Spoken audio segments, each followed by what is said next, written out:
Oggi sono stati due i momenti in cui il Festival Biblico di quest'anno, edizione 2025, ha incontrato Chioggia ed entrambi i momenti hanno coinvolto un grande pubblico, toccando corde ben diverse, ma unite nell'incontro con i salmi. Il primo incontro si è tenuto all'alba alle 6 di questa mattina allo stabilimento balneare Stella Maris di Sottomarina, dove si è stati accolti dalla serenità e dall'incanto del luogo. Qui sono stati letti alcuni salmi, ai quali il vescovo, Monsignor Giampaolo Dianin, ha dato poi un'interpretazione legandola alla contemporaneità, e dove le artiste del gruppo Corea hanno dato un'ulteriore interpretazione immersa nella danza. Il pubblico, nonostante l'ora, è accorso, attirato da molti motivi che hanno reso il momento unico e diverso da qualsiasi altro proposto dai vari festival biblici che si stanno tenendo ora in Veneto, l'unico festival infatti affacciato sul mare. Ed è questa una delle caratteristiche di questo evento, dare risalto a ciò che distingue un territorio da un altro, ciò che lo rende unico.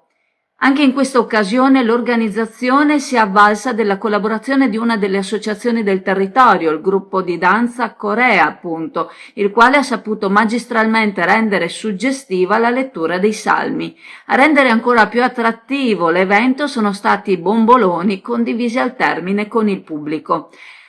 Il secondo evento invece si è svolto in una cornice suggestiva in modo ben diverso. L'evento è stato infatti accolto dalla Pinacoteca della Santissima Trinità a Chioggia, dove la sala si è riempita per ascoltare la dottoressa Paola Scalari, psicoterapeuta, accompagnata nel suo procedere dalle questioni aperte dalla moderatrice Alessandra Naccari. L'associazione del territorio che ha collaborato in questa occasione è stata la Onlus Titoli Minori.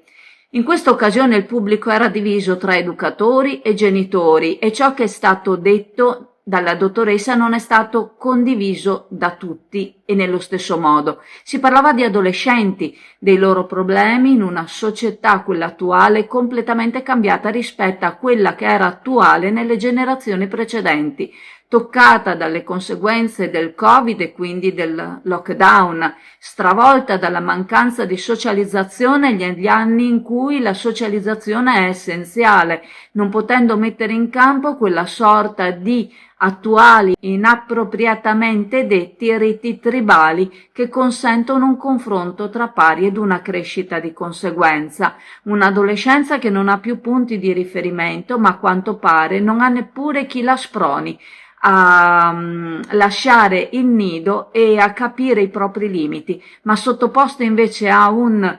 controproducente controllo. Ascoltatevi l'incontro con la professoressa Paola Scalari per cogliere importanti punti di riflessione e di confronto. Questa sera ci sarà un altro momento di incontro con focus su un tema che certamente verrà trattato in una maniera interessante e coinvolgente. Anch'esso parte da un salmo, il Salmo 26. Si parlerà delle alternative alle pene carcerarie. Si terrà alle 21 all'Auditorium San Nicolò a Chioggia. Protecta, scelta sempre da più famiglie e imprese per proteggere la propria casa e la propria attività dai furti e per vivere con maggior serenità. Tecnologie avanzate, monitoraggio professionale ed esperti pronti a intervenire in qualsiasi momento. Solo 60 secondi dalla verifica dell'intrusione all'invio delle forze dell'ordine. Contatta Protecta per un consulto adatto alle tue esigenze. 800 778 779. Affidati a Protecta, sempre al tuo fianco.